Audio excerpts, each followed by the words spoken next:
guys Headmaster Erik and Headmaster Robert, or just Robert and Or you Erik? can use Robert and Erik. Robert and Okay. Erik. Okay. We also in our school, and that's mainly the cause of his father, is that the relations and the hierarchy is like in the family. So we don't in our schools we don't call ourselves seafood this or seafood that. The people know what you can do there, the natural respect that they have. But Oh, I love it. Oh, that is great. so we are kind of informal in that way. Yeah, yeah. Yeah. And I think with that, I just want to introduce everyone to people who see this later or people who see this now. We have Erik and Robert. And Robert and I have interacted for a while. And then Robert said, oh, you should definitely talk to Erik too. So I was like, let's do it. Let's talk to you guys both. So you guys are part of the Wing Chun organization in the Netherlands. Yes. Right, Yes. correct. And for those of us Americans who don't know anything outside of our states, how big is the Wing Chun community in the Netherlands? N- Not so big, Yeah, of yeah. course. I mean, the Netherlands is not really a large country, so I know our organization has now about 200 members or something.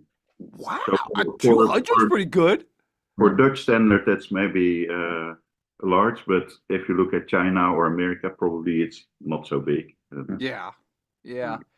So I'm not too in tune with the Wing Chun community in LA. So yeah, I wouldn't even know the numbers to compare. But yeah, I would assume there's probably thousands of Wing Chun practitioners in LA. So yeah, I see what you mean. Like compared to let's say a big city like LA, 200 is not too much, but still 200 is still pretty good. Yeah. Wow. So yeah, let's talk about it. I guess let's talk about you two first. How did you two first meet? Yeah. Oh. At the school. His father was teaching Wing Chun. I did at that time karate, but I was looking for something else. And I went to school Pak Mai Pai, which didn't attract me too much. And then I saw a small name card from his father in the Wing Chun thing in one of the Chinese shops. And I went there, and from that I never looked back again. I started in 1981, and Robert started in 1976, 76. Yeah. 76 or something. So, yeah, he was still. I mean, there was at that time still an age gap. Yeah. So probably in the beginning I will teach him a bit, and now it's the other way around. So we know each other already from 1981. Wow. Wow. And so, Robert, you started, I'm sure your dad at a very young age started teaching you then.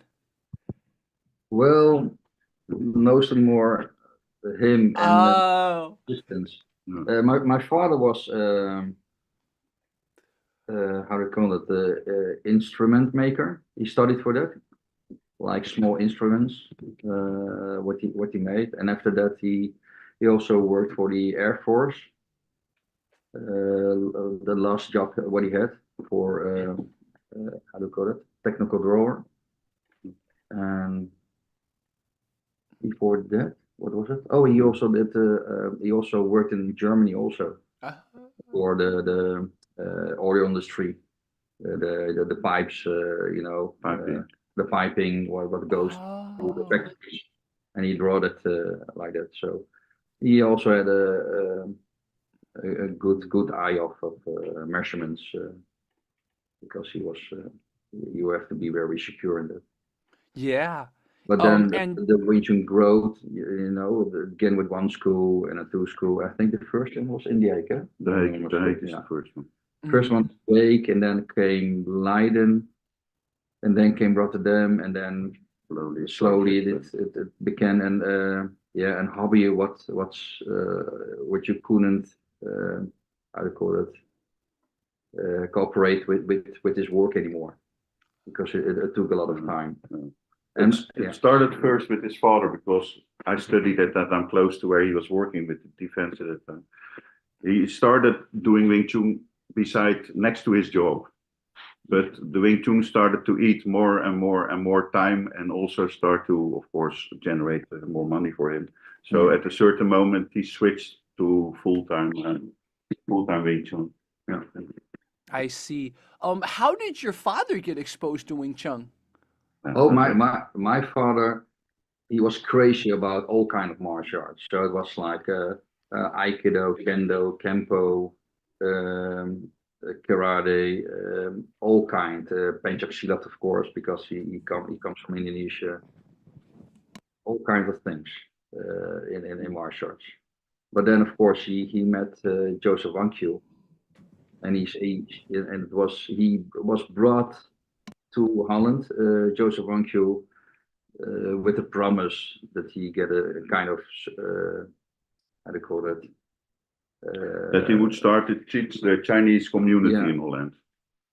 But they saw, of course, the Bruce Lee movies and the realistic Wing Chun together with the Wing Chun, what you of course have seen in the movies.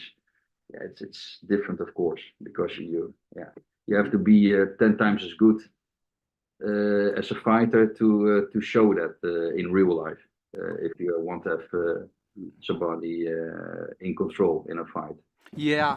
And you know, I find it really interesting that your dad was in a type of role. He did a bunch of jobs that required so much precision, right? So I was like, naturally he would be attracted to Wing Chun because like Wing Chun takes so much precision, right? Yeah. To do all that stuff. I mean, look at the people that I featured that can pull off some of the moves, right? Like how many Yeah. hours do they train, dude? It's crazy. Yeah. Yeah. So yeah, your dad being that type of like technical guy Yeah. who has to really measure out and do all. I was like, that's why he got Well, into Wing Chun. what my father also was very good in is like if he wanted to learn Aikido and some master came to Holland to do a seminar, he put everything aside to go to that seminar because he wanted to have he didn't want to have the Aikido from somebody who trains with somebody who trained with somebody who trained with somebody who trained with somebody and that somebody trains him.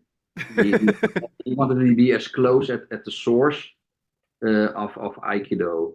And if somebody gives karate, then he wanted to also have somebody who was famous in Japan. And if he came to Holland, then he definitely wanted to go to that seminar. Yeah. And that's also luckily happened also to us with our Wing Chun, because Wong Shilung of Joseph Wankyu, Chifu Wankyu, he came of course to Holland, but he came from a very good school, and it's from Wong Shilung, of course, and from Ip Man. And Wong Shilung was, of course, one of the best students of Ip Man. Yeah. Yeah. That's So why they. Eric. To Yeah, be, go ahead. Yeah. To be clear, we started under the guidance of Joseph Wankyu, and around the beginning of the 90s, 91, 92, somewhere like that, Wankyu said, well, this is all that I can give you, but if you want to learn more, I can introduce you to somebody. And then he introduced us to Wong Chun Leung. Wow. Wong Chun Leung came to the Netherlands in about 4 years. He gave seminar there, and after that he opened our eyes. Let's say it like that. And from then we followed his direction. Only out because most of the time when you have Wong Chun Leung schools, you see they write Wing Chun with the V, Wing Chun, but we still keep the old spelling and some things as as respect to our first teacher. So from the 1992, 93, we started to follow the direction of Wong Chun Leung, and that's also the period after that we were in the fortunate situation that Wong Chun Leung called us and he said, "I've got for you a solution," because Wong Chun Leung comes from Hong Kong and goes back again, and you don't. I mean, from a seminar can open your eyes, but you don't learn from that. Then the training starts, and we were fortunate that Barry Lee, one of his, at least from the Western side, his most important student, moved to Germany because his girlfriend. Barry did a seminar also in Germany, and Ernst Höfler, he had trained under Philip Bayer, then went for himself to Hong Kong to train, and I think Ernst Höfler also invited Barry Lee to do a seminar at his school. I think also maybe with Wong Chun. I was not there, but he met female student there by Ernst, and yeah, they get related with each other, and he brought her first to Australia because Beverly had a very bad back injury. He was taming horses in Australia, and then he couldn't come, of course, to Europe. So he brought her to Australia for a while, and then she wanted to go back to Germany. So he also go with her back to Germany, and they get married. And that was for us a very good opportunity to not to have to go to Australia, but yeah, next door is Germany. So a lot of times we drove from Germany, like between 6-7 hours from Oh Holland wow. to train there for like 7-8 hours a day. How That's the often? advantage when your country is not so big. Yeah, Yeah, and that's what I was going to ask you. How often do the Wing Chun communities in Europe in general interact? Because from what you guys tell me, it's like you guys at least had a lot of interaction with the Germans, and I know Swiss Germans. Some of those Wing Chun people probably interact too oh, with the Germans. But yeah. how like because I've also heard a lot of tension in the Wing Chun community in Europe too. So Sadly enough, there is always tension because I think in martial arts you've got a lot of egos walking around. Sadly, but slowly we start to get more contact with schools that have the same attitude. Yeah. You know, Same view. they don't have to follow everything we do. We don't have to follow everything they do. But you respect each other and you can communicate good. But that goes slowly, of course. We have got good contact now with that school in Almeria. Yeah, in Spain. We have, of course, there are some students from Wing Chun in Germany that we've got contact, and yeah, Basel also in Swiss. We also still have a friend who teaches Wing Chun there. So slowly the community grows a little bit more. mm-hmm. We've been this summer. We've been invited for a tournament in China, in Fuzhou. It was the first time that they organized it there, which had the how you say that? The reason was that there was they rebuilt that monastery there. So partly it was promotion for that, and partly also to bring Wing Chun together.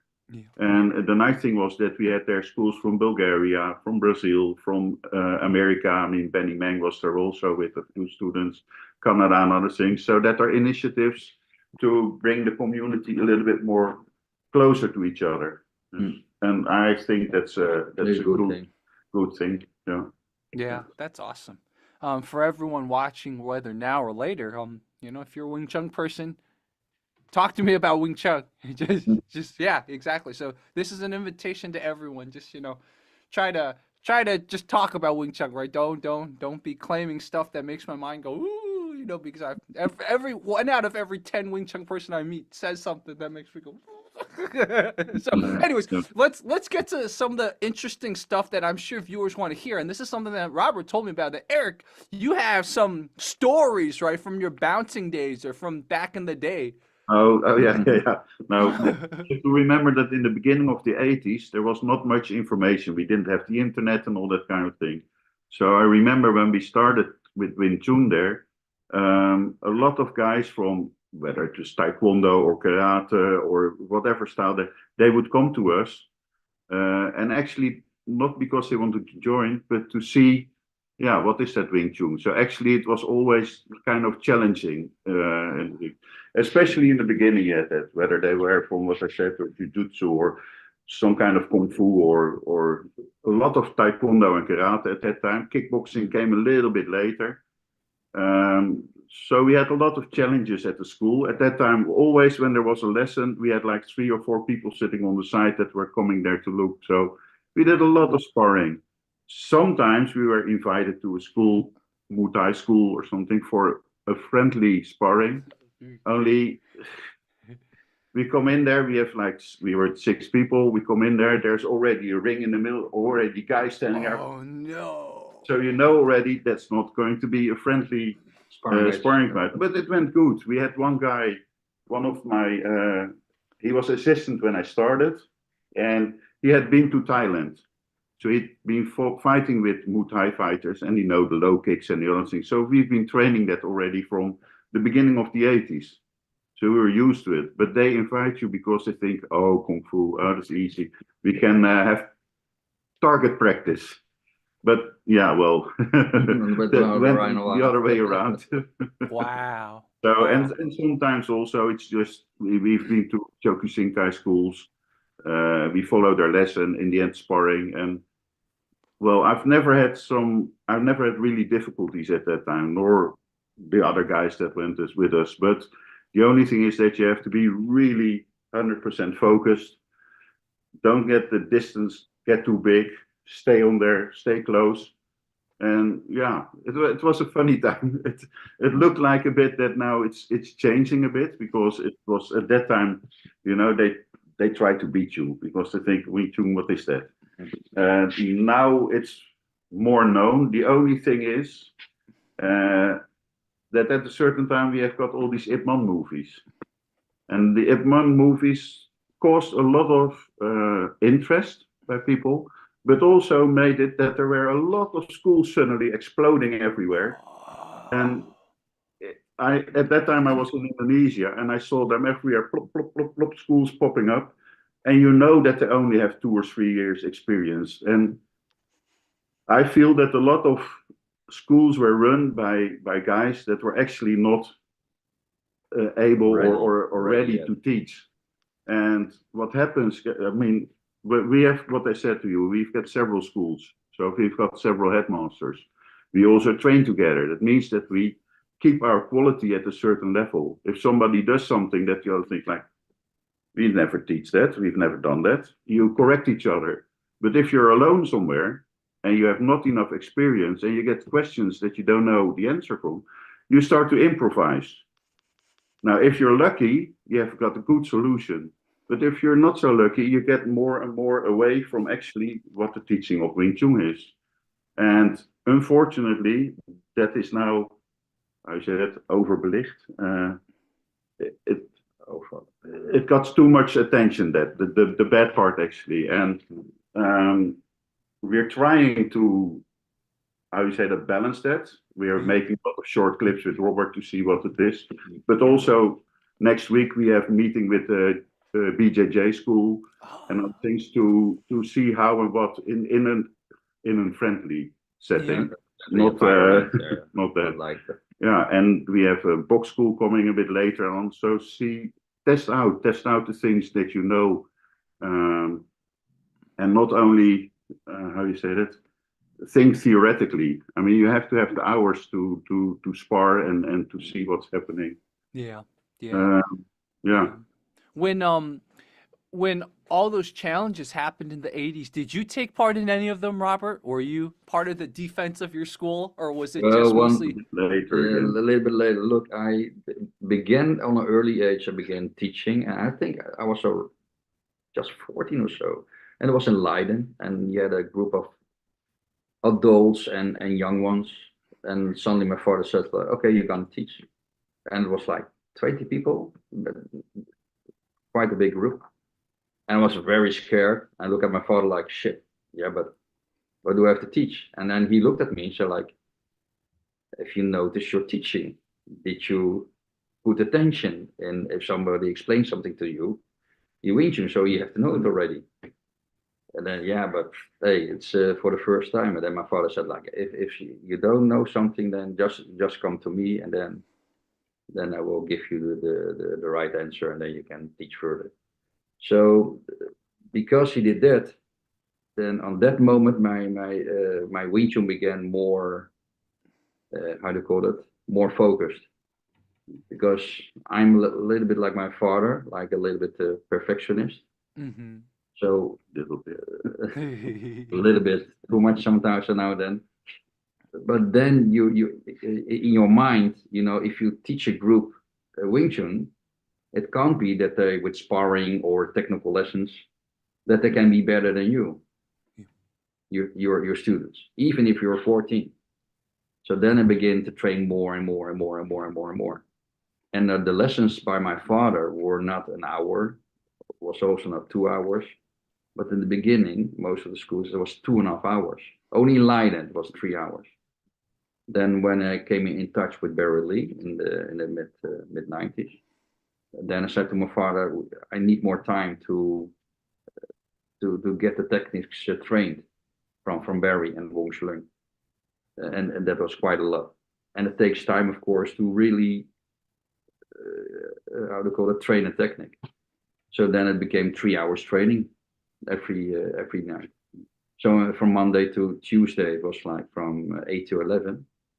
And then on Saturday, we trained, then in Leiden, I trained 3 hours. And then also go to Breda. Or in the morning, I went to a friend of my father in Dordrecht. And then I go to Breda. And on Sunday, there were 3 trainings. And then I trained from 10 till 5 or so. Yeah, it was quite a good time. Wow. A lot of training, so between 30-40 hours of training a week. Yeah, it's like I hear about how much you train, and a lot of kung fu schools, I think one training session is usually longer than like if you went to like a kickboxing gym or went to a jiu-jitsu gym. Like usually they get you in there and out there. If they were kickboxing or Muay Thai or jiu-jitsu, they get you out there in an hour, right? But like kung fu Yeah, gyms, it's like you go in there and it's like it's every time it's a different experience. It's like 3 hours. You might be doing something that you won't do for another 2 weeks. It's really yeah, cool. yeah, Like yeah. it's so cool to hear. Okay, yeah, it's like it's a whole immersion experience. Well, it was in that time in the 70s and 80s. What I like so much about the 70s and the 80s, it's like you didn't have the distractions. You got now too much distractions to train for a long time. You didn't have computer games or all the other kind of stuff. So what did people do for recreation? Yeah, sports. And Holland was very good in that, in sports, also in especially also fighting sports. Yeah, exactly. I mean, Dutch kickboxing, right? Like Yeah, people always say. yeah. Did you guys have any Dutch kickboxers come challenge you guys eventually? Yeah, but not the No, top level, of not the course. professionals, of Yeah, course. met boxer well. Well, I had one boxer. It was a friendly sparring match. It was I think he was Olympic boxer, Don Diego Puder, and he was and my father didn't say nothing about the guy because then he always think, yeah, nah, but maybe he's then afraid to spar or whatever. But I was like, I will see what happens. So I sparred with him, and we would I think it was in Soetermeer, it's near Die Hekenstedt. And then we drove back at home, and I was in thought with my mind to something else. And then my father said to me, "So, how do you like the sparring match?" And I was like, "Yeah, well, it was okay. It was more to my side than to him." So I had everything under control, even if his shoulders were like 3 times my size, and he was quite big and heavier also. So, but he was friendly, and he was surprised that the Wing Chun power, the punch, that it could move him. And I was, Wow. in that time, I was still like 70 kilos. I'm a little bit bigger, but in that time, I was like bone and muscle, 70, Hmm. 70 kilos against somebody who was like 120, 130 kilos. Wow. Yeah. How long did you guys spar that session? Mostly in half an hour or more. Oh, wow. Yeah. No, mostly against more people also. So Yeah, it not just one. not always one. opponent. We never look with him. I sparred like maybe 2 rounds or so, like between 5 or 10 minutes sparring round. And Yeah. did you guys use gloves, no gloves, sometimes gloves? How was the glove Uh, thing? in the early days, I don't know if you know them, the Matsuro gloves, the old ones.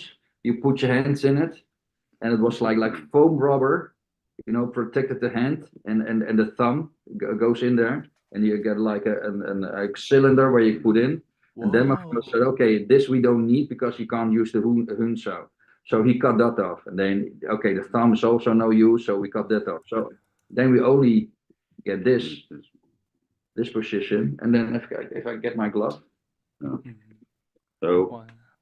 especially with new people, we use gloves because you don't want them to be injured as well. Yeah. The lessons ourselves, we change. Sometimes we use gloves, sometimes open hand, Hmm. because because it's different again. If you spar open hand, it's different than when we use the gloves. Yeah, definitely. Definitely. Yeah, so this already, and I know for sure that those people copied our gloves, because these gloves, what I got here, this is a copy of something, but this is not our gloves, but it's similar. Mm-hmm. But these were the gloves already what we used in the beginning 80s. These ones. Oh, look at that. So you see, it's a good padding, you know. It's just look, the MMA gloves is nice to protect your fingers, but not my jaw. Yeah. So this padding is quite, you know, not hard, you know, and you can, if you close the, you know, if I hit him, he, Ah. he doesn't get a headache, and his teeth are still in his mouth. So Yeah. only with the tansau you have to, you know, go a little bit more, slide more around it. But if you make gansau or pagda, you know, or hun, you just can, and it's easy to grab also. Yeah, So that's what I noticed. I Like put that my makes fingers. grabbing pop. You can do it like that. Wow. Yeah, this I can do it. And it's, Yeah. you know, it's only two, you know, call it, two, yeah, we call It's it. got the Spock thing. Yeah, the spark thing. Yeah. Only this, you know, and the thumb is free. Hmm. So my fingers are not trapped in something. So it's easy to I don't know, to grab. Yeah. Use your I wrist. like this because it forces these two fingers together, which gives them support. Yeah. So you Also, don't want to accidentally jam one no, finger. no, no, This no, makes no. it No, harder to jam you one don't want to finger. have this. Yeah, exactly. Before this happens, you put it in, and then of course, then you go and you say, okay, watch Yeah. it. Yeah. And then you don't have that, of course, with the MMA gloves, but they're too much thin. You get a headache if you punch really somebody hard, and your finger are really stuck in something. And I Yeah, like my exactly. fingers to be free, Yeah. and my thumb also to be free, so it's easier to use, I think. Yeah, I, exactly. I don't really dislike it, the MMA Mhm. gloves, but I think if I punch somebody with that to the face, then I hurt them more than these kind of gloves. So Yeah. it's quite good. Yeah, exactly. But as I told you, we spar some with gloves and sometimes without gloves Mhm. because distance and that kind of thing is also important. Only when we don't wear gloves, it's not full contact, of course. Yeah, there's more with Makes open sense. hand We use that. and very Yeah. controlled loose fist to the face, to the body. Yeah, that's great. Yeah, but in the mid 90s, when we suddenly were introduced by Barry Lee, and that was a fun thing because my father showed, I think, before I met Barry Lee, he showed the card, you know, Barry Lee, and I think like, it's a guy, you know, who changed his name in Lee, Bruce Lee, Barry Lee. No, so I thought, I think it's a little bit a fake master or whatever. But Lee is a common name also in Australia. Like you know, a lot of Lee in the second name or in the name. And my sister is called Gaby Lee, so that's also Lee. But then I met him in Germany. Yeah, and that was like, yeah, the Tyson under the Wing Chuners. The young Tyson. Yeah, the young Tyson, yeah. And he was already, what was he, 46, 47. He went to his 50s. And he just recovered mostly somehow from his back injury. But that guy, when I did Chisa with him, this the thing what I never forget. I was Chisa with him, you know, just relax, you know. And I felt this power, you know, from the elbows, from the waist. And he made it. He makes a jutsu hit, and he hit to with his lower knuckle, just on that point on the chin, very controlled. My eyes went black. I had a black eye just so he knocked me out, but I was still standing. And the only thing what I felt on the moment he did this, he was like whang whang whang whang whang whang, and he like a machine gun, like you were being hit by bullets. It was like it was like this. And then after 2 seconds, again I could look again through my eyes, and I was like, what the hell was this? Wow. And I was like, okay, more. I want to go on. And he was smiling, you know, that I'm not. I think that I was not scared or that I was not shocked by his punch. But Mm-hmm. I wanted to have more because if you're that good, so controlled, by punching somebody's lights out and you keep him still standing and you know, and so much control and power in his punch, yeah, it's incredible.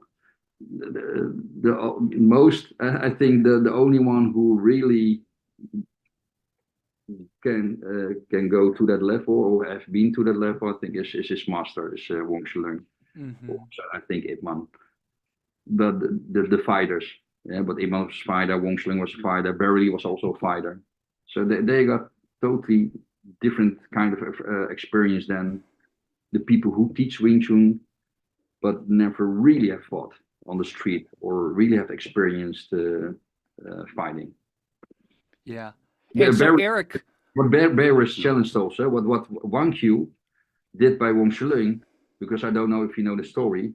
mm-hmm. Joseph Wang Q, he arranged the fights for Wong Shilin, a lot of them. And what Wong Shilin did by Barry, Wong Shilin also put some people, for to fight with Barry. So he had a realistic experience in bare knuckle fighting. Because no gloves, huh? You were if you were what Barry said to me, if you were make appointment to fight, and that mostly it was on rooftop, of course, or somewhere we secretly somewhere in a park because it was still forbidden, of course, to fight. Then the rules of engagement you talk about, you know, like not to the eyes or not to the throat, not breaking the knees or whatever. Yeah, and then you fight, and the one who lose, he was paying you for the dinner. Oh, that's pretty If funny. you, Fight for dinner. yeah, then if you can still eat, of course. Yeah. Then you went to dinner. Now you do the dim sum or whatever, and then you talk about like how did you do this and how did you do that.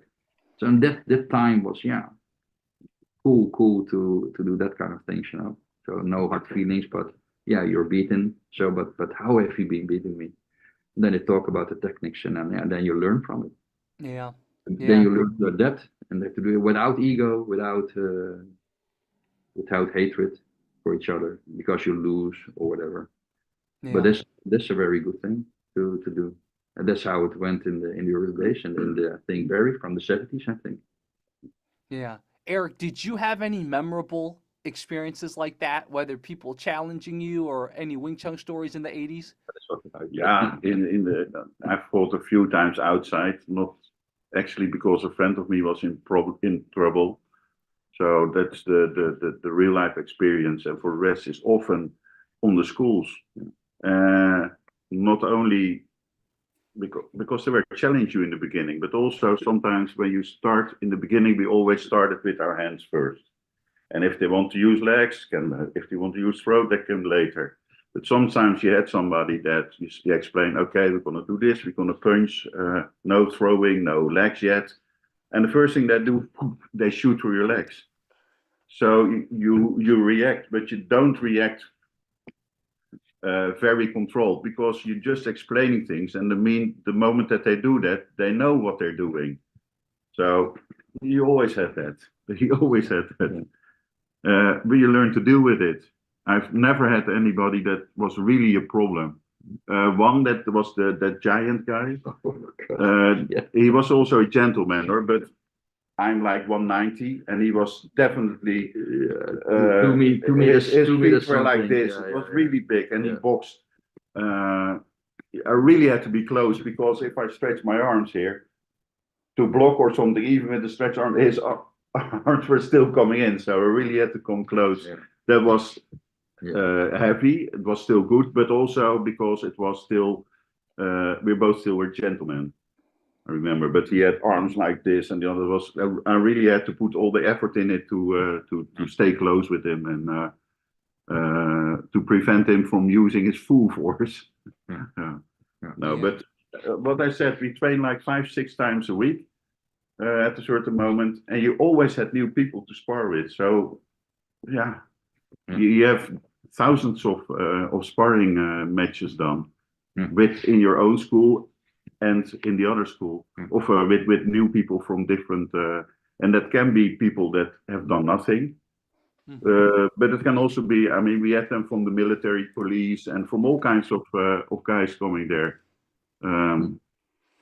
Especially in the time of when the Bruce Lee movies were showing in the 70s and the 80s, especially in the 80s, of course, and a little bit still in the 90s. But it was how to put it, when a Bruce Lee movie was shown, and Wing Chun was not in the, especially when my father began in 70s, 80s. Wing Chun was not very common in Holland. Judo was common, karate was common, taekwondo was common. And kickboxing was beginning a bit later, say in the mid 80s, and that's also the fun thing about it, that that when the assistants of him went to Thailand to to spar, and we still got the pictures of it. Now his shins were looking a lot of dents in it. And then we were, and it's not trained in Wing Chun also. The low kick is not trained in Wing Chun. And the fun thing now, what do they show now on TV, the program, instead of the slap? Low kick. Low kick challenge. Low kick challenge. Now on YouTube. And we already did that in the 80s. Wow. We integrated it in our Wing Chun, because look, you can spar nice with tactics with Wing Chun, but if you're not trained your legs to have a good low kick, unless you train so hard, like Barry Lee, of course, so train hard that your legs are very hard. But if you're not being trained to have a good low kick to the legs, the arms will drop. The arms will drop, and you will be beaten. So that was our advantage point when he was invited together with all the other assistants by the kickboxers in The Hague. Yeah. But also sometimes you have people like he's doing 20 years karate, and I was like 18 or 19 years at that, or maybe 20, but I was really still kind of skinny. So you see the guy already looking like, do I have to fight that? But then he gets punched and he loses actually, and his illusion is kind of collapsing. I mean, he's sitting there like, I can throw my belt away. I mean, I've trained all these years, and the sad thing is they will never come back. When I went there for the first time, I did karate. I was not really good. I was not really bad. I was probably somewhere around, I don't know, green or blue. I don't even know. But I sparred with the black belt. We had Thursday evening for karate. Then you could spar with them, kumite. And I was okay. And I came to Wing Chun. And I got only punched. I got punched. And the only thing that I thought was, I want to learn that. I want to do that also.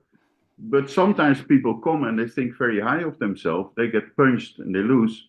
And what they do, they rip out the page in their diary and forget it. I have something like, at that time you feel something is wrong, well, better work on it. Now, what he said with the low kicks, you have the same little bit with hook punches. We don't really have a hook punch. We have got a punch that looks like it, but it's not a hook punch like what they use in boxing. So we train with a boxing school or things. So you need to know what it is. If you never do that, you only punch straight and the other one also punch straight. You get across a boxer, he's going to make meat of you. You're not going to make a center punch. Just the same with the grappling and other things. You have to train with it to see what they're doing and to defend, even though you don't use it yourself. But in the Wing Chun toolbox, there are a lot of things that you can use, but you need to know it also, and you need to train it. I had one sparring party, because a lot of sparrings you forget because you've got so many. So the weird ones and the really good ones you remember. I had one time, and it was also in the beginning of the 80s, a guy comes there, it was a Chinese guy, and he was wearing that yellow training suit that Bruce Lee was wearing, and he was also standing like this, and I had to spar with him. He said, oh, wait 1 moment. He goes back to the dressing room. He comes back with a helmet he puts on. But every time when I punched him, the helmet went or to stop.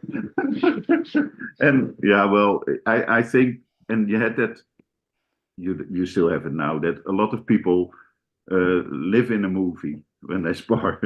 Yeah. Who doesn't like the Shaw Brothers with the Shaolin Kung Fu movies? Everybody saw it from the 70s, 80s, who were born in the 70s, 80s. The Shaw Brothers Kung Fu movies, and later on, of course, the Jackie Chan movies.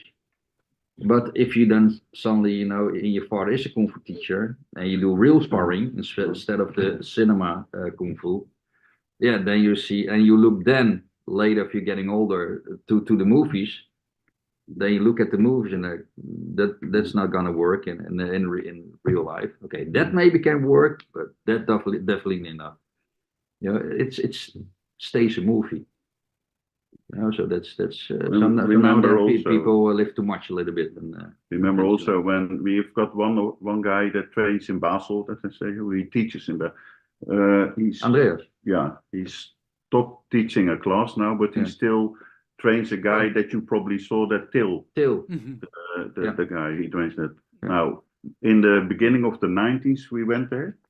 Somewhere 91, 92 or something. No, before that. No. Earlier? No. Well, earlier. No, in the 80s, because in the 80s, Andreas came to us. Yeah.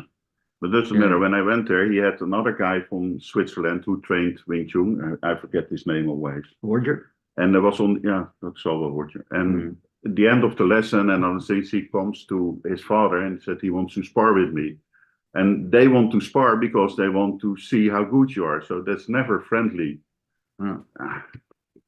I was already in my other clothes, not in my training clothes. His father comes, come back, you have to spar with him. Okay. They go rough then, but no problem. You get used to it, because just what I said, to go back with the Bruce Lee movies. If there was shown a movie in the 70s, 80s, a Bruce Lee movie on TV, and there was not a lot of Kung Fu, other Kung Fu styles were then in like Kempo Kung Fu or something like that, but not the Wing Chun Kung Fu. We had the most schools. We almost had in the till the mid 90s, we had 20 schools. 20, 21 schools. Also with Andreas from Switzerland, also here, also that school also to us. And then if the telephone was always ringing after the movie of Bruce Lee was shown. So now and then you came on a Sunday or Tuesday night, you come to lesson, and then there were like, so now and then 15, 20 people who wanted to know what is Kung Fu, So they came to us. Now, on that subject, things the last few years have been changing a bit. When I talk about the 80s, the people that were coming to our schools wanted to fight. It's very simple. They wanted to fight. They wanted to learn that and other things. Nowadays, I see that we've got a lot of people coming there who either have a trauma, or have HDAD, or have lack of self-confidence, or other things. So they have other reasons to start training, and you have to deal with that also. Yeah. Because if you got somebody who has already low self-esteem and you start, it only becomes bigger. So the function of the teachers is changing and expanding, because actually you want to have fighters because it's good for your style, this and that. But those people that are coming need it actually more, because they're dealing with problems every day of their life. So the responsibility of the teachers also changes in that way. Oh yeah, definitely. Yeah. Wow. The one thing so you're 190, so to Americans, he's about 6'3". How tall are you, Robert? I just became yesterday 54, so. Nee, hoe lang je bent? I'm shrinking a little bit. Already. I know 182. Okay, 180. Okay, yeah. So you're around 6 foot. Yeah. The reason I want to mention that is it's like middle, eh? Compared to the average Wing Chun practitioner, you guys are tall. The average, if you had the average height of Wing Chun people in the world, you guys are probably in the taller end. I mean, the average height of Dutch people are probably like 6 foot, right? Or like 182, 183. 2 meters something. Yeah, exactly. So obviously, you guys keep telling these stories of how you guys felt like the smaller person sometimes sparring the boxers and the kickboxers. But it's interesting that like the Wing Chun people I've met, a lot of Wing Chun people, they're like even shorter than me. So like there's something to be said about that. Like your body type is probably different than like an Asian person practicing Wing Chun. Do you guys ever see that? Like there's different body types, and some body types might be more like better suited for Wing Chun. Well, what I noticed by a lot of training, it's like what I find peculiar, you know, that like with boxing, they do it on weight, on weight. But I think you must also have put in the length, because it's quite harder to come to somebody's head or to somebody's body to punch if somebody's got quite tall arms like us. And not that we always using our big arms to stay away. We want to also to go like a boxer for the infight, because that's where we find ourselves yeah, the best. What I remember when I joined Wing Chun, his father had an assistant, a female, Vicky Abbing, and she was Indonesian also, so part Indonesian, but she was small, so Asian, typical Asian type. So she's not too big. I don't know how tall she was. 165 or so, or something. 160, 165. And I know that in the beginning she would beat me with everything. Wow. But the moment that your technique starts to become more or less level, then the advantage of weight and length starts to express itself more. Yeah. I've been one time with Vicky, and that is probably somewhere 85. We went to Germany, to Heidelberg, where Karen Specht was teaching there and Leun Ting was there also at that time. And we were talking with his students, and they had something like, well, it should not matter if you're taller or longer, because you should, even when you're short, you should know how to deal with it. And I remember with Vicky and think, okay, when I do Chisa with Vicky, because at that time she was still more advanced than I was, she would beat me. But if we would do free sparring, suddenly the skill changes. And at that time, when they saw that, they were like, yeah, but that's not possible. I mean, they say this one and then they say that one. Of course, it is an factor that you have to deal with. Length got its advantages, but when you're a bit more compact and smaller, you can make often more use from the ground, because your force will go more up like this, like a Popeye or something. It's more when you're smaller. It's not so good technique to use if you're tall, because your force will go differently. So there are advantages and there are disadvantages. Important in training is that when you start training, that you have a little bit more, especially with Chisa, a little bit more same length. So your center goes to center. Yeah. When you're more advanced, then you have to start to deal also with the exceptions. So yeah, there are strategies to use when you're smaller or when you're taller. Wong Chun Leung always also said, no, not always, I don't know if he said that always, but he said once to us, like, don't be a slave of the system. Use the system for yourself. It's easy said, because when can you start to use the system for yourself? You need to have a certain level to do that. It's not like you do 1 year and then you start to think for yourself, oh, I can. You first learn like the regular, and then you start to go into specifics. And I remember when I started Wing Chun, I started together with my brother. So we trained the same time, the same teacher, but still his Wing Chun looks slightly different than what I use, because your body is different, your character is different. There are many things that help, that are of influence. And just also what I said, like when he fought with the assistance of my father, with the teacher, with the kickboxers in The Hague, they were surprised that they were beaten by their own weapon. And that was our short low kick. So not always from the back leg. So now then from the front feet we also could do a lot of damage. But that was because my father used the information we had get from the assistant who went to fight in Thailand. So when we saw the damage on the shins, that we were thinking like, well, before this is coming to Holland, and it came to Holland, first Thai boxing and then later the Muay Thai came after that also. We were already prepared for people who come from kickboxing and they wanted to spar with legs. Because like if they were beating only with the hands, we're like, okay, but now we want to also go with the legs. And then we always say like okay, but it will be difficult for you, because if you already can't overcome my hands, then the legs will be a more problem for you. And they think like, yeah, but I can kick hard, but we can also kick hard. So that's what happened.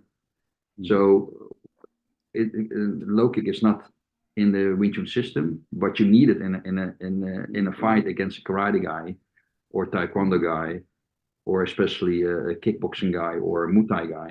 He will kick your legs. So you need the toughness on your legs to overcome your pain and go for your target. Otherwise you lose. That's for sure. Yeah. What is an average class like? Let's say if a viewer or someone in Holland tries a class of yours. What is an average class like? In the early days, No, now the class is like 15 minutes, 20 minutes warming up, but not slowly, but full, but a little bit stretching in it. Then we got like mostly we give it the form, Silamtao, or the advanced people, the jump cue. So now and then we do the Byochi, and then technical training also, of course, and then the last say 20 minutes or sometimes a half an hour we do sparring. And the technical training is that we have kind of blocks. So one block is more oriented towards Chi Sao, and the other ones are more like drills. Yeah. He comes in with a hook, how you block, that kind of thing. And so that depends a bit on what time of the year we are. And that's also what Wang Shilung said when he gave us the seminars in the beginning 90s. Was that in the beginning 90s? He said, and we got it on disc. He said, I got a lot of good students who can do very good Chi Sao. But okay, he wants to tell it. I like that. I was there. He wants to tell it. They were talking about Chi Sao, and Wang Shilung said, I had students, they were so good in Chi Sao that they really trusted on Chi Sao. He said, but they could not fight. They fight like blind people because they wanted to touch the arms first. Yeah. He said, that's not it. Chi Sao is, I hit you, but you block. Now I have to use Chi Sao, but I'm not looking for the hands. Yeah. And people that are sometimes too much oriented on Chi Sao are starting to look for contact to do something. Yeah. And that's also why we use like drills, because if you're on the street and somebody attacks you, or if you spar with a boxer, you don't have contact always in the beginning. He comes in, you have to block and react on it. But I definitely remember that he said that, because I still remember him standing there saying like, they fight like blind people because they want to touch your hands.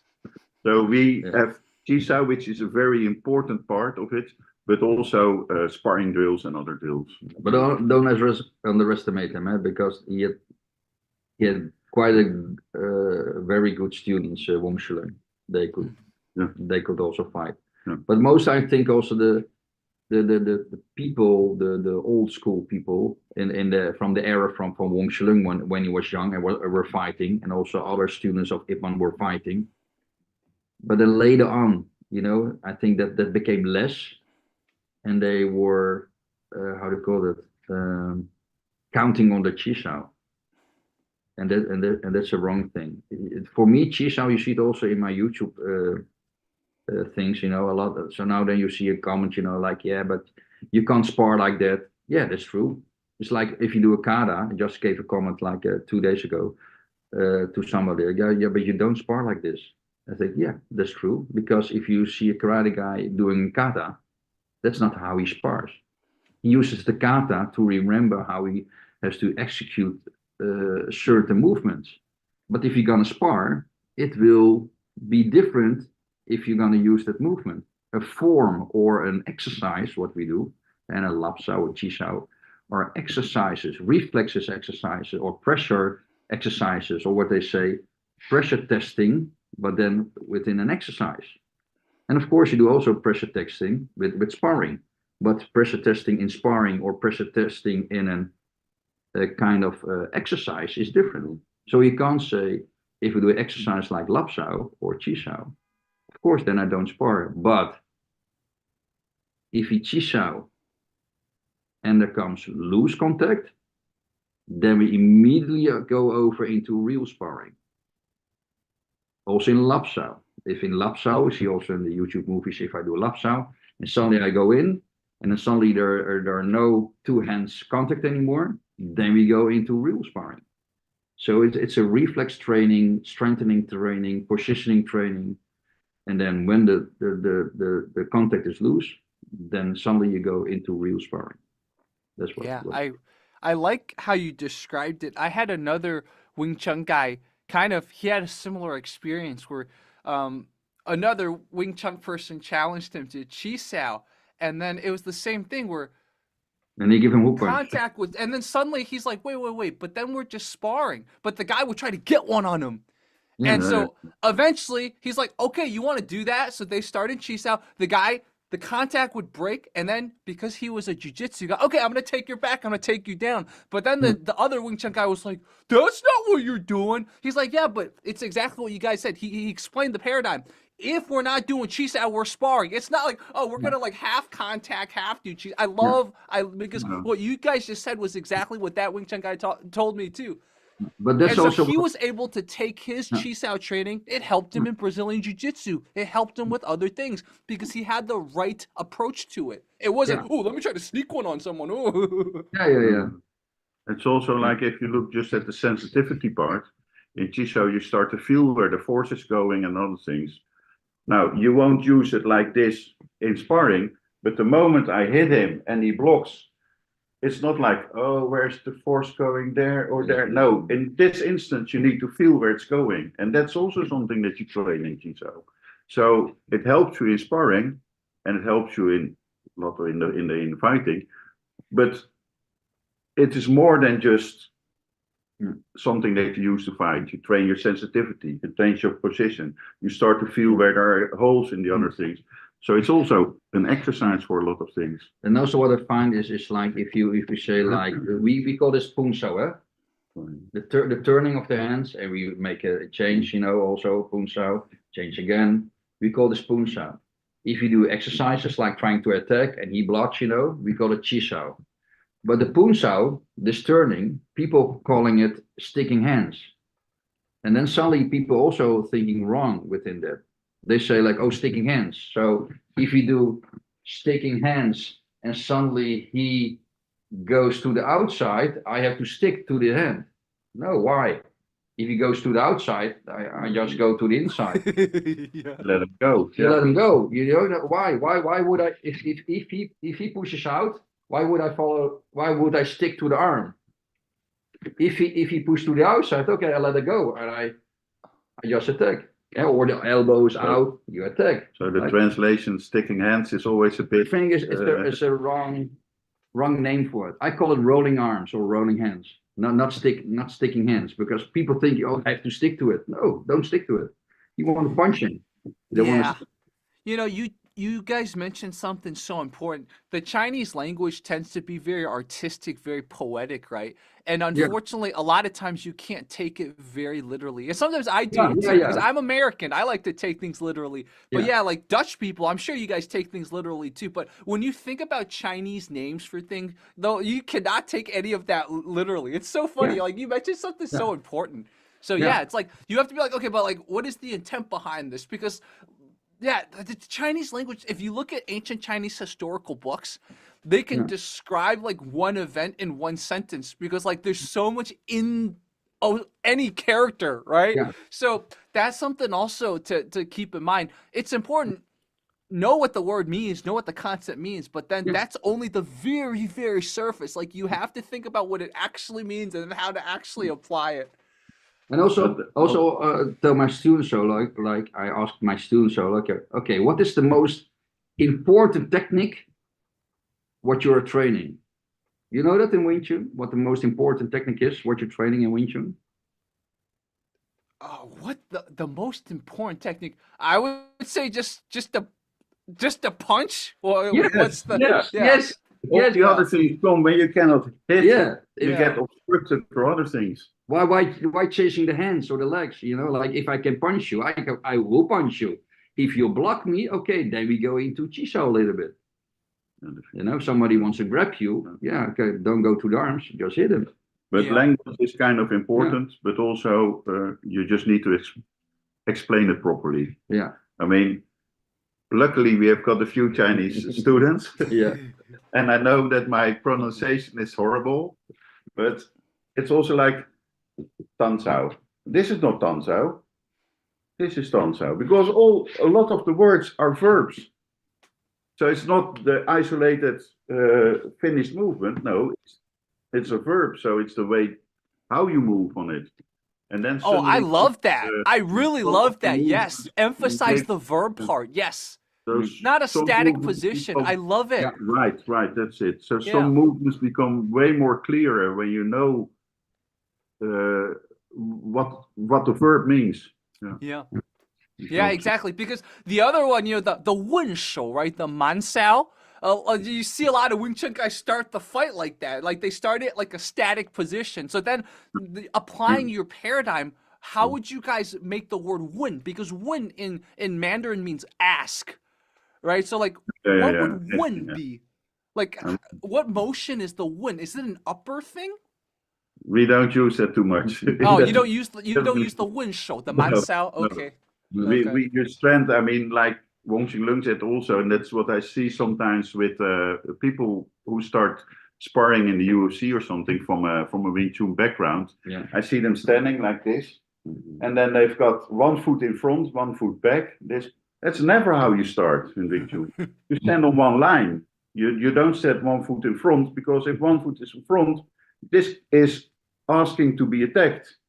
If your feet are like this, you can step in faster, but you also don't have this one within reach for a kick. So what does he have to do to kick? He has to come forward, and that's for you the moment to move in.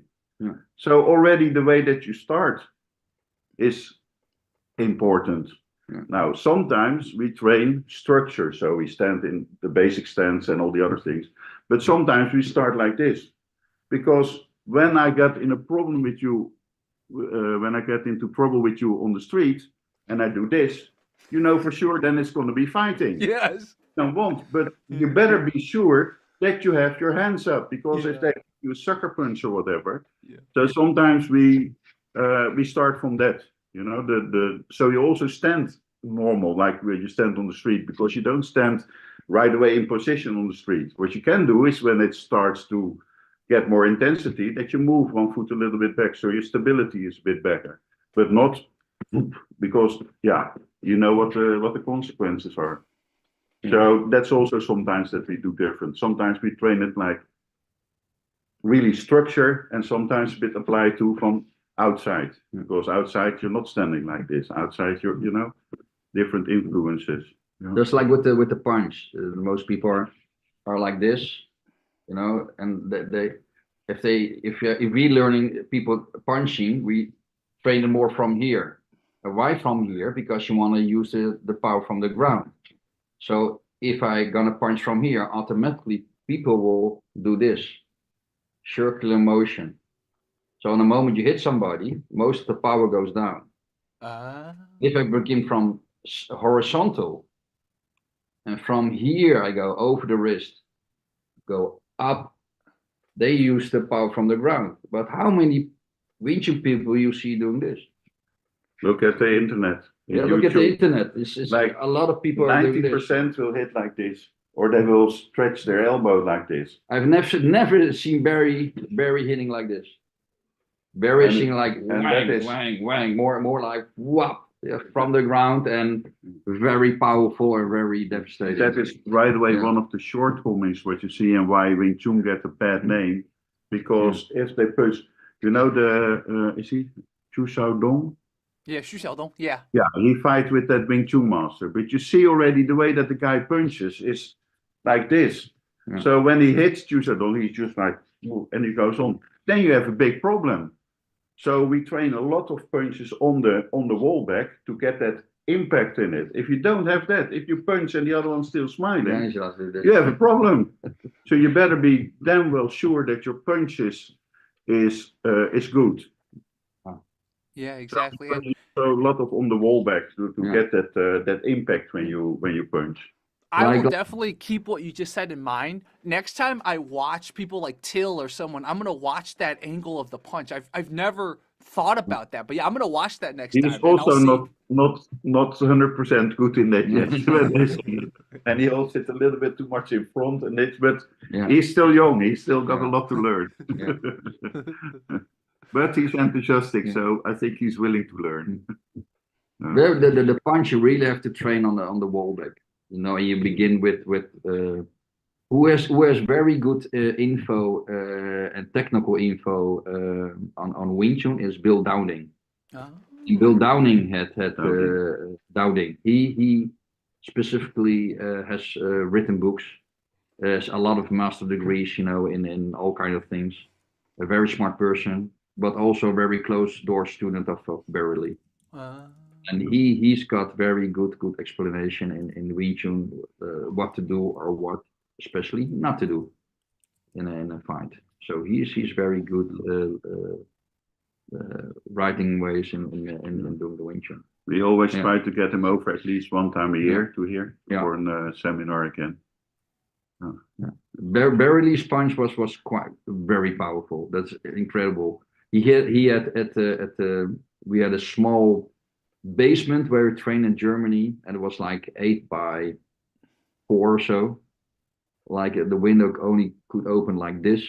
And now in the summertime, one time I was training with a good friend of mine, Anil, also very good and strong person in Wing Chun.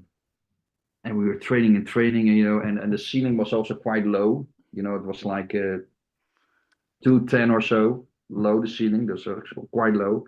And I see the vapor, the damp of the sweat Yeah. Oh yeah. floating on the ceiling, you know. And I was like laughing, you know, because suddenly I heard like squash, squash, squash, you know. And my Wing Chun trousers are not like the normal karate trousers.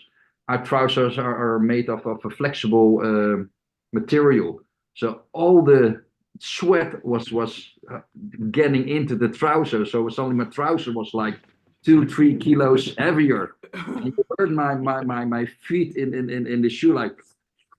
I was like, God damn it! Like it's so hot in here, and then the windows only can and the door can only open like this.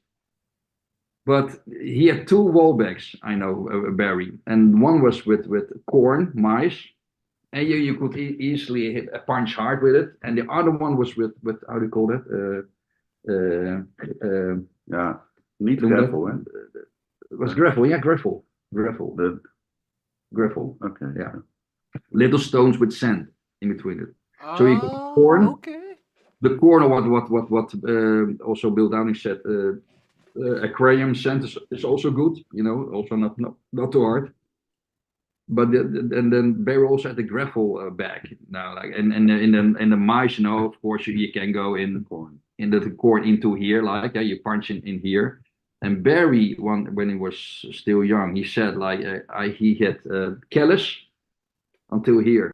Wow. He could punch into a gravel bag, and he could touch the wall.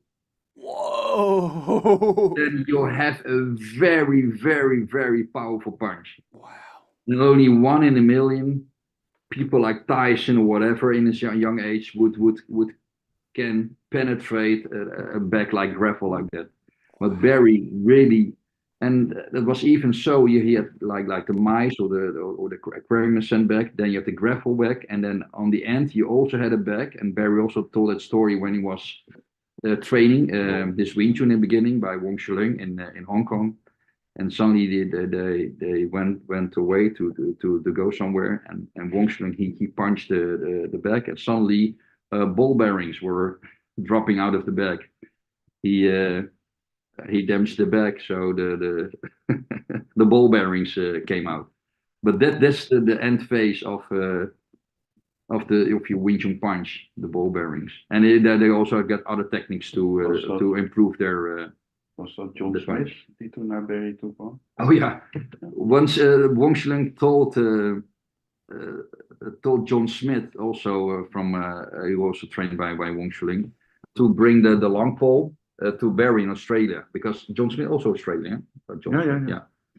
And that time, I don't know in which year that was exactly, but he had to bring the poles to Barry, and he lived, I think, somewhere in the 8th, 10th floor of the building. And before he came in, he already heard like boom, boom, boom, boom, you know. And then he came into Barry's apartment, and Barry's like, "Yeah, who are you?" You know, like yeah, and, you know, jumps bringing the poles, you know, and he sees the bag hanging, you know, with the grapple. And you think like, oh, I can also do that. So he punched the bag, you know, hard, and he was like bang, and he was like, God damn, what's in that bag? Yeah, I think the grapple. So Barry had, you know, like the punch is if you don't, because he also see now then a clip against a Wing Chun guy against the MMA guy who fought on the podium, you know, that little piece. But you see you see that the guy he's fighting with is much more trained. It's like fighting against a little bull. Yeah, then you already know the answer, almost say 80-90%, that of course that guy wins. Look, you have to see it you have to see for real, you know, like if you train 6-8 hours a week, your Wing Chun against a guy, MMA guy, who trains maybe 8 hours a day, calculate it. 5 times a week, 40 hours, against 8 hours a week. If they in my young age they wanted to fight me against an MMA guy, then I would definitely try to train twice as hard. If he trains say like 6 or 8 hours a day, I would train at least 10 or 12 hours a day to be for sure that I can beat that guy. And that's how Tyson became famous, and Kobe Bryant, the basketball player. Stay up early, train a lot more, much more hours than your opponent, and you will beat them. And that's it. Train. But good training, not like okay, I train. Yeah. Which a good follow-up question for you too is, what is your average student like now? Is your average student a person that's a working professional? Is it a little bit of like some working professionals, some people that really want to fight? Tell me about your average student. I think the most of the whole world has the problem with the COVID, what everybody had, and now also what Erik said is because of all the distraction and the technology, you got less people who really wanted to make an effort to train 2 times or more. If you got people like we do now 2 hours training, and in the 2018 we were still training 3 hours. But then suddenly we saw dropping like the memberships, you know, to come into the school. So people are thinking like, if I have to do an hour driving back, and also 3 hours training, it's almost a whole work day, you know. But in the 70s, 80s, it was not a problem because there was nothing else to distract you. No Netflix, no computers or whatever, and now it's more like that's what I say, an hour training. That's it. So you have to put a lot of hours in it. Wong Schling didn't train like 2-3 hours a day or 4 hours a day, at least 7-8 hours a day. But it is still a mixture of people who want to train and some people who want to train because they like it there and they like the people to meet there. You always have a mixture like that. The people that train really hard are always a small percentage of the whole group. It's also in the gym, you know, you got like 25, say 3,000 members.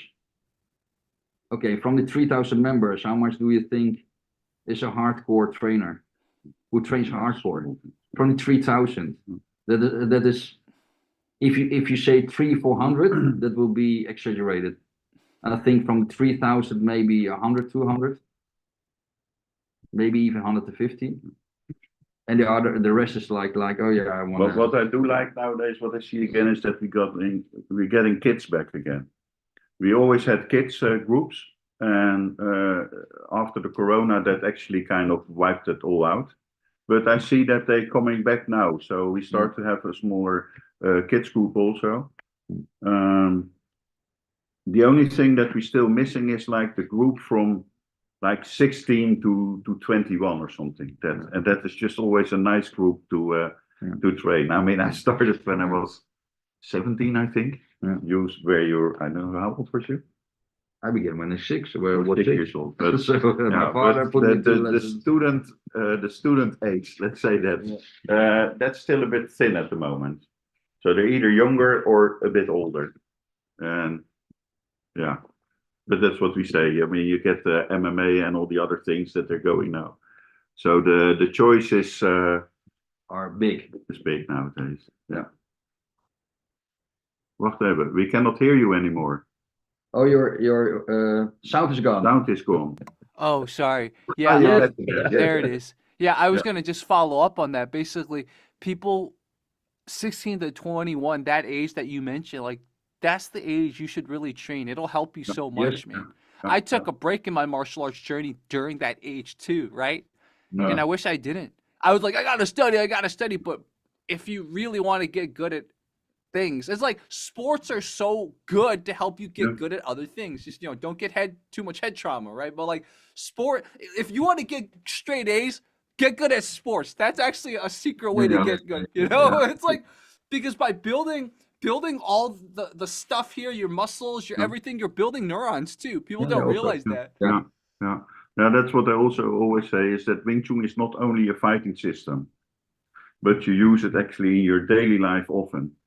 In the way that you approach people, the way that you solve problems and other things. It's more than just a fighting system. And the easiest examples, of course, are children that have been bullied or other things, that they get rid of it. And most of the time they don't get rid of it because they have to fight, but because they come in and they're like this, and at a certain moment they start to get more confidence in themselves, and they've got a different radiation of it. Yeah. So you see things. It also seeps through in your daily life. Yeah, exactly. And, last question. This is a good question to kind of end off on. And guys, let's definitely do more talks like this. I think this is so fun. Last question for you guys is, so you're very soon, you guys are going to go cross-train with that jiu-jitsu school you mentioned in the beginning. What else is next for your school? Are you guys going to have more online content? Are you guys going to, so tell me more. What's next for your organization? What's next for your school? Oh, first of all, of course, the content, like the shorts on YouTube and other things, that the social media, we stay on that. We try to expand that a bit, because I start to see now that you get more followers, that the comments become more realistic. We got more feedback from Wing Chun, not only the beginners, but also experienced Wing Chun people. So that is one thing that we're doing.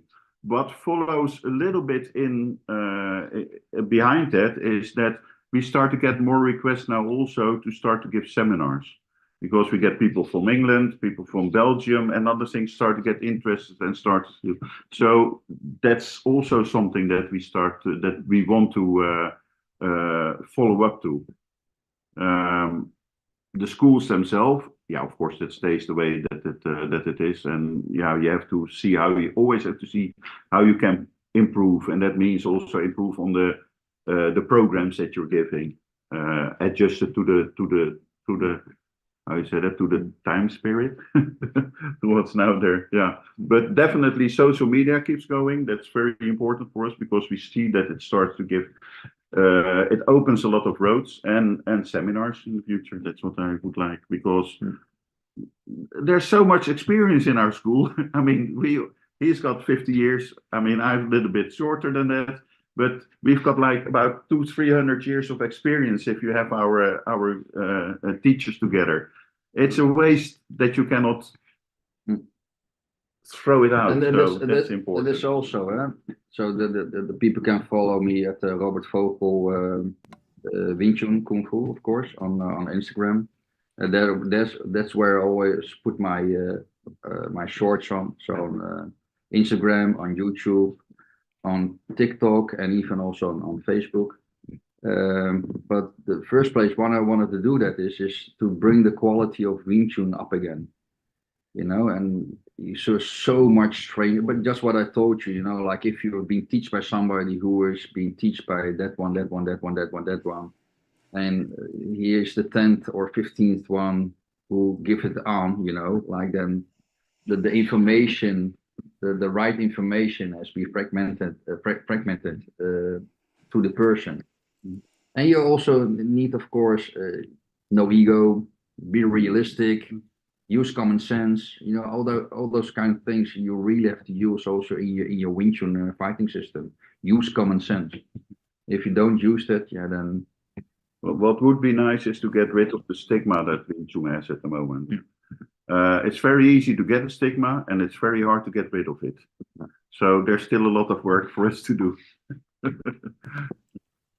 Yeah, and so I'm now 54 now, because if I would have been 30 years younger, then maybe I also would have joined the MMA or another fighting martial arts. yeah, that's the thing, because when you guys had all those sparring sessions in the 80s, right? Like back then, nobody put a camera to that.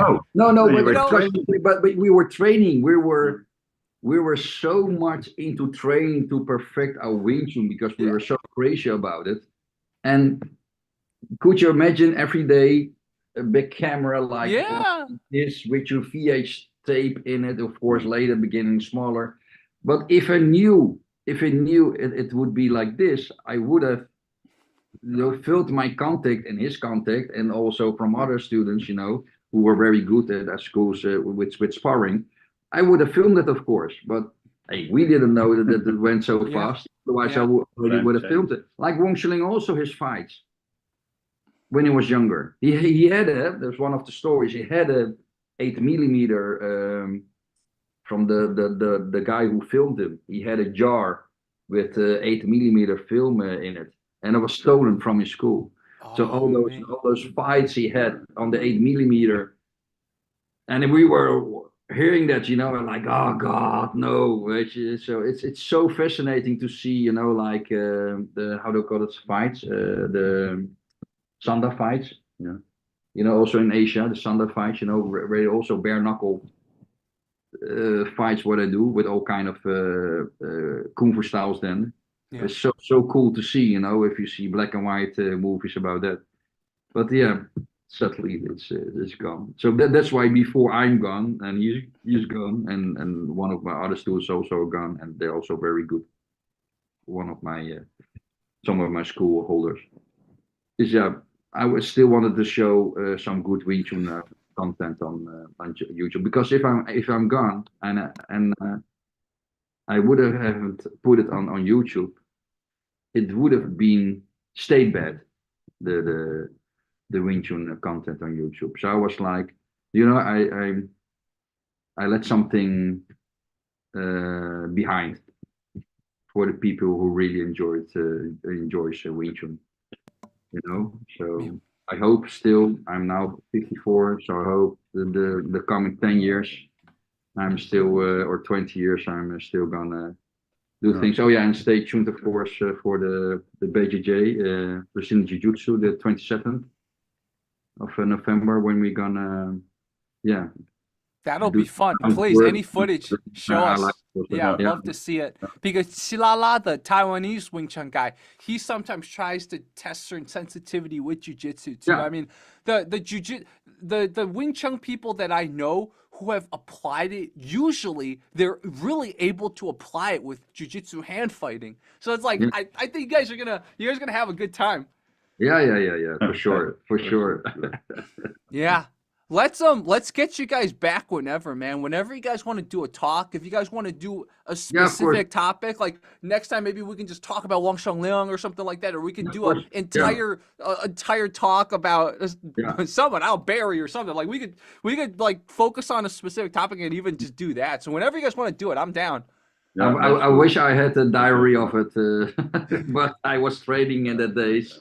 Yeah, I would have made books already about it, but it's it was more introduction, but it's also nice to have a specific topic or something. That's good. Yeah, that's good. exactly. So yeah, this was a great first talk, and we'll definitely do more of that. Of course. Guys, thank you guys so much for everyone watching. I already put Robert's channel in the description. What I'll do in the future is I'll start looking at your channel. I'll see if I can feature some of that stuff on my main channel. So, you know, and Erik, if you have a channel or something, feel free to send it to me too. He is the face for it, so. Oh, okay. Sounds good. I'm a bit more in the background. Perfect. Okay, but cool. Let me thank you also for the opportunity to have this, because I've never done a podcast. So I was a bit worried also how it would go, but it was a nice time. It's good. Okay. Good. Yeah. Definitely. Great opportunity. Yeah. Thank you. So yeah, just talk to me whenever on Instagram, and then whenever you want to do more talks like this, we'll do more. We do. Okay, For sure. man. Okay.